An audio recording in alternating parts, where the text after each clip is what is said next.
الحمدلله رب العالمین والصلاة والسلام علی رسول الله. تکبیرات تشریق مبارک دا مسئلہ بزین کی دی تکبیرات تشریق چاہتا یای تکبیرات تشریق الفاظ دادی اللہ اکبر لا الہ الا اللہ واللہ اکبر وللہ الحمد. تکبیرات تشریق په هر ایغ انسان باندې واجب ده. ساکوم انسان باندې نماز فرضی مقتدی امام منفرد خزا مسیر ځوان په ټولو باندې که مسافر یې که په ښار کې یې که په کلي کې یې په ټولو باندې تا تکبیرات واجب دي.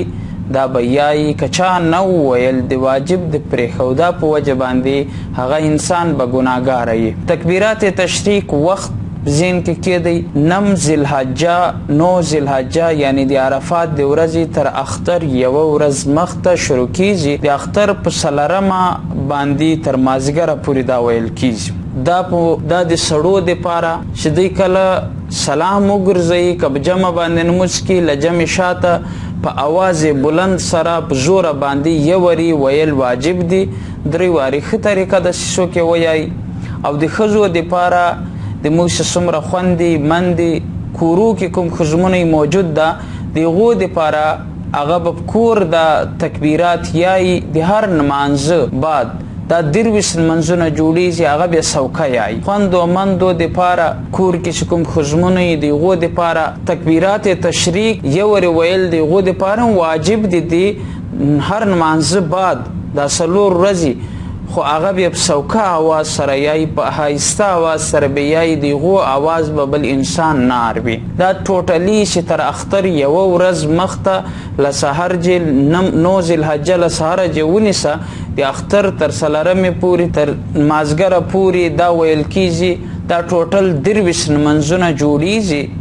نو دا 23 لمونځو کې دا تکبیرات ویل د هر مسلمان ښځی که سړی واجب دی یایي بی. که چیرې د فرض د لمانځه د سلام اړیده بعد یو نموز وال سړی دا تکبیرات یې تر اوسه لا نه یې ویلي هغه یو دوړ کار وکړي چې د لمانځه خلاف یې مثلا وخاندي له چا سره خبره وکړي له هغه جا ګډ ولاړ سي بل ځای ته ولاړ سي رخ بدل کړي له قبلیږي. نو اصل کې کوم تکبیرات چې کوم وخت وو هغه ولاړ فوت سوی نو هغه سړي ته پکار داسې استغفار وکړي په دې خبره باندې. که چیرې له چا جیب دا 23 لمونځو کې یو نموز هم قضا سي هغه د دا بله ورځ باندې نموز چې راګرځوي دا تکبیرات د مسر راوګرځوي. له دې چې یو دا مسله راووتله چې ایام تشریق کې تکبیرات ویل د ښځې دپاره سوکه بیا یایي.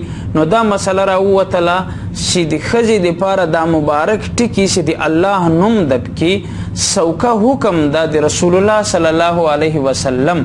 نو دومره مبارک ټکي د ښځې بیا هم دا اواز هم پرده ده.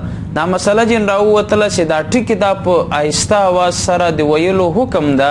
نو د خزمونو دپاره د ښځو دپاره بدله ویل یا یو سټوډیو کې نعت ویل یا په کورو کې په داسې طریقې سره په بلند اواز سره یو د دین کار قرآن ویل چې بل شو کې اروي دا اواز د ښځې پرده ده دا ناجایز. خزمونو ته هم دا پیغام ورسوي چې د موږ زنانه هم دا تکبیراتو اهتمام وکړي.